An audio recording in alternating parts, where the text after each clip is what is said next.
Hello everyone and welcome back guys to a brand new video where today we're here at glorious Brands Hatch. Yes, for the start of the all new Manufacturers series. Well, I say the start, it's actually round 3 of the season. As I mentioned in the video a couple of days ago doing the Group C race at the Red Bull Ring, had a few issues of course with the new 1.15 version of GT7 just completely destroying force feedback wheels. I have finally got that sorted, so I was planning on jumping into the first 2 rounds of this championship, but thought, you know, better late than never.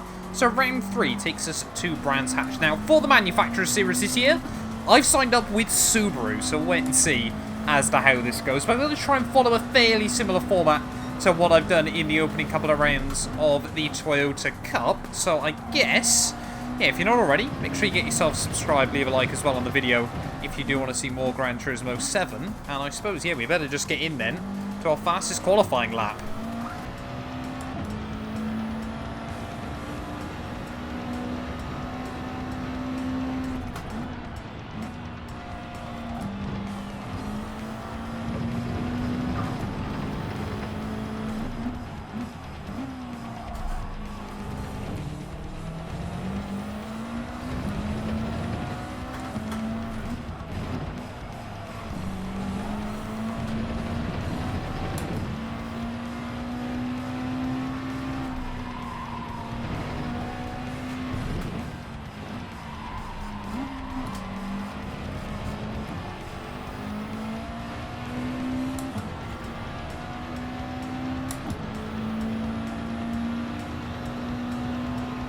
Oh, there we go.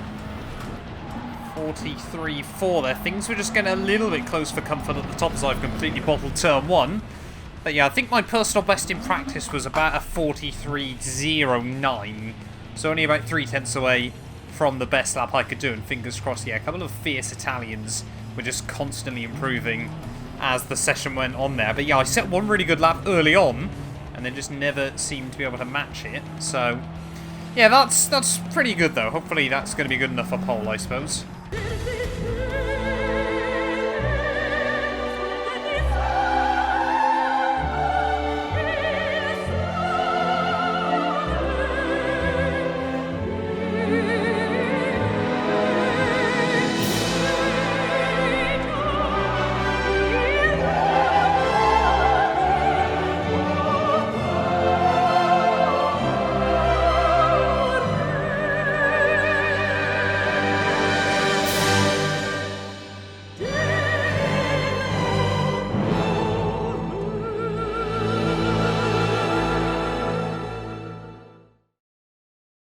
Oh, I have missed that on Gran Turismo. Yep, the weird introductions, the weird music, and of course, who can forget the incredibly weird trophy at the end of these. But we do start from pole for our very first Manufacturers race here on Gran Turismo 7 in the WRX STI Subaru. We've got quite a nice variation though. Porsche in P2 and I think a couple of Toyotas in 3rd and 4th there, so we'll do a full rundown of the grid. 43.4. Fastest lap by myself there, 1/10 clear of the Porsche in P2. It was actually the Nordic driver in P3 there, ahead of another Toyota in 4th. That was another Italian there. Fellow Subaru in P5 with the German. And then we have got the Indian driver just 2 thousandths away in another Porsche there. Aston Martin, love to see that. First guy in the 44s ahead of yet another British car there, but this time fielded by a German driver. Belgian in a BMW in P9 ahead of a Beetle with a fellow Brit inside in 10th there. Russian with another BMW in 11th ahead of a Corvette. Don't see many of those kicking around on Gran Turismo nowadays. There's Spaniard in a Renault in at P13. Has worked well in Formula 1 in the past. Not sure that's going to be the case today. Another RX in P14 there ahead of a Porsche in 15th. And then rounding out the grid is one last BMW M6 here. But rolling start. Got to use the mediums and the hards here today, so we'll probably try and take these tyres about 12 laps. We might be able to go a little bit further, depending on what the wear is like. But fingers crossed, you know, we just make it through turn 1 nice and cleanly here. But yeah, we've got a good chance to have quite a good solid race here. Felt like my pace in practice was pretty decent, of course, just starting on the harder tyres.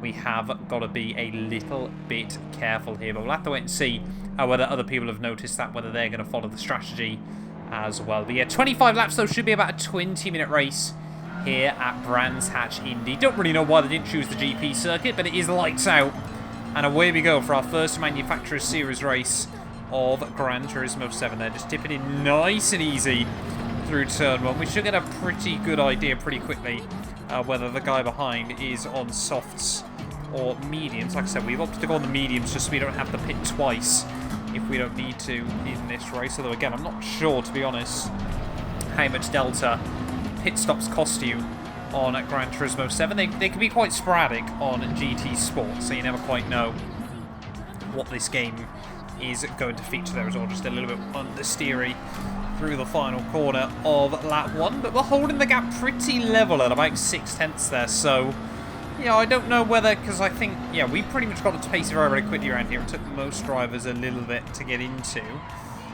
Just trying to tip it through turn 1 again, nice and tidy. I reckon he has got on mediums as well.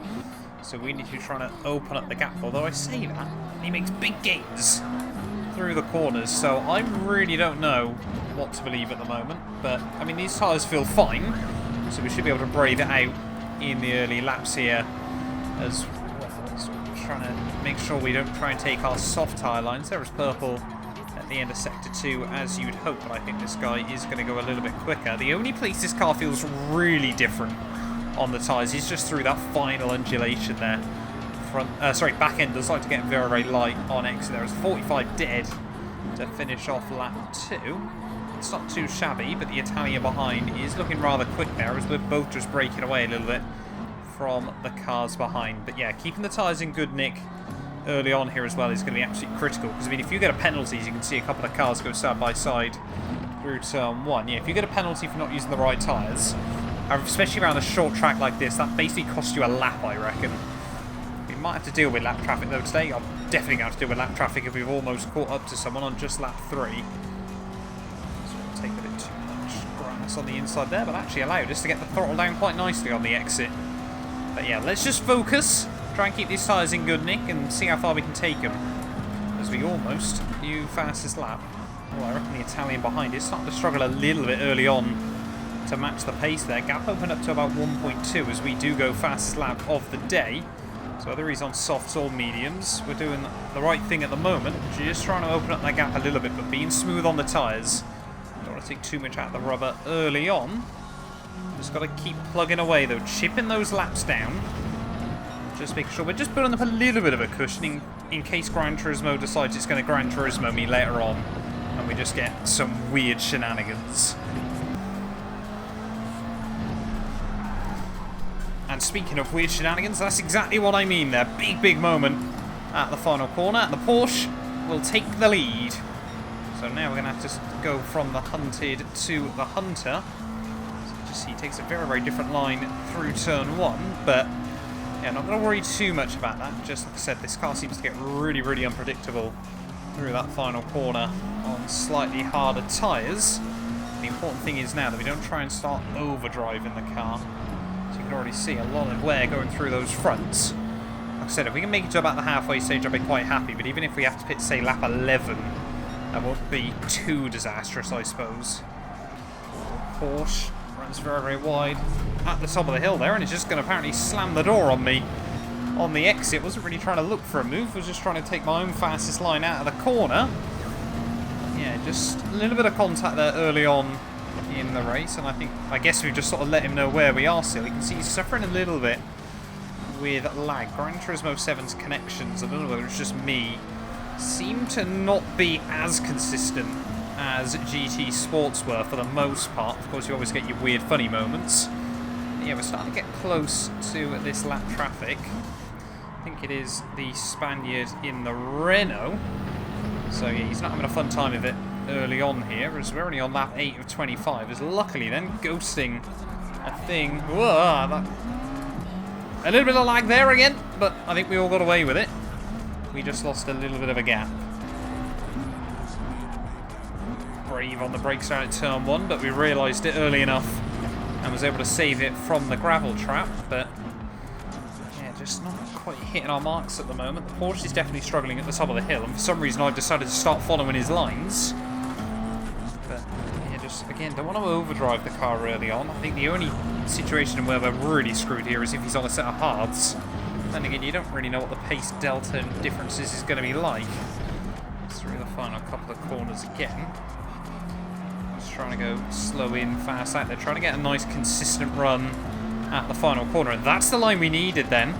Going to be all over the Porsche by the time we make it back down towards turn 1 there. So you can just see how powerful the slipstream is, just how much we do gain. And are we now going to be able to utilise that as a run up the hill then? He's always running wide on the brakes. Or just show the nose. And is he going to understeer out wide?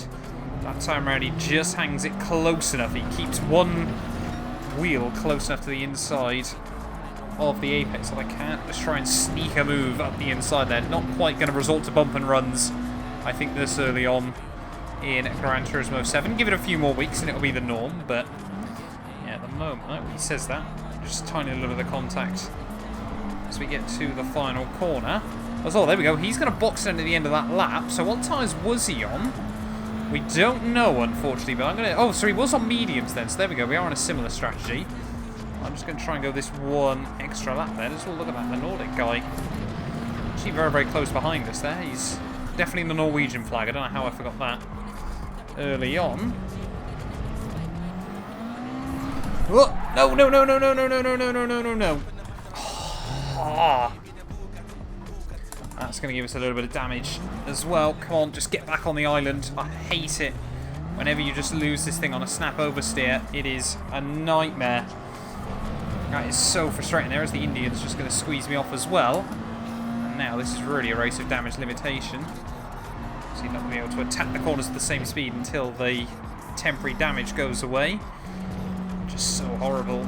You know, you try and drive these cars on a knife edge on GT7. Just didn't work for me that time. As into the pits we come. Not the best entry in the world, but we don't need any fuel, so we're just going to put a set of hard tyres on, and fingers crossed we can take those to the end. But now this race, yeah, going to get a little bit more difficult for us. We've got a lot of work to do, and I think now we can't be taking any prisoners there, as we got a 3-second penalty for crossing pit lane lines. I thought we kept 2 wheels inside the limits there, but apparently not. That's going to make things even more difficult, but we've got fresh rubber over all these guys, so horrible learning curve early on here on GT7. And yeah, we just desperately need to try and make moves then, but stuck all over the back of the Russian Bimmer at the moment. The only real place you can have the penalty line is down the start-finish straight here. As we head through the final couple of turns. I mean, trying to get a good run out of here is pretty much irrelevant now. Of course, we're just going to lose so much time when we get up to the flag. So that is painful. And we've gone, yeah, from leading this race early on to now down in P14. We cannot take any prisoners. I mean, we've taken a pit stop, but we're close to a lap down now to some of the top runners. It is all rapidly unfolded here.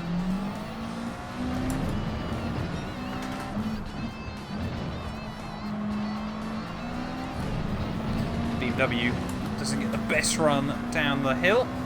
Let's sneak our way to the inside, fingers crossed. Oh my lord, where are we going? That was an awful attempt to the move, but we're a lot quicker, so I'm going to be a bit cheeky there, as long as we don't get a penalty. I'm just going to keep hold of it, I think.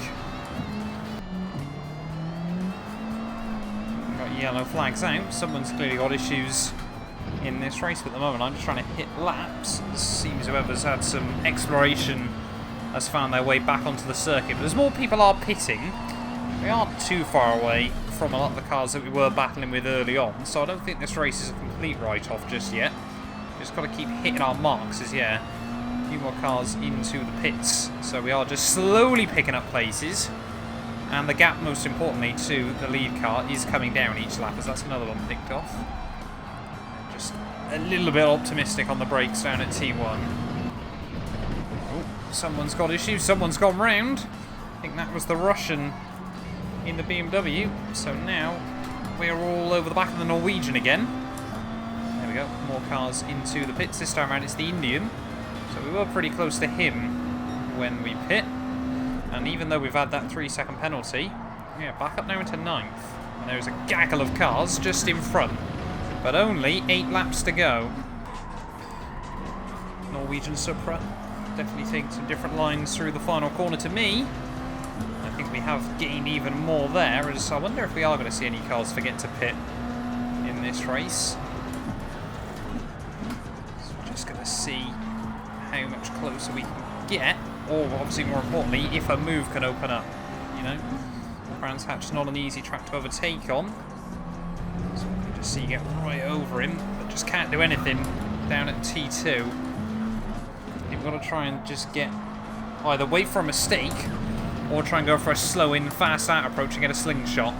Seems the only way moves can be made here at the moment. You can just see how much extra confidence I've got, and there we go. He goes tight again as what is happening down at the final corner. Am I able to put the power down on the exit? Yes, I am. We might now be able to have a look to the inside down at turn 1 there. We actually haven't got that much overspeed on him. Is he's going to try and... Whoa! He's going to try and cover us off but brake way too early. Down at turn 1. Not a fan of that one. You can just see he's actually braking into the apex there at turn 2. So it's not even like I can make a move up the inside on the brakes.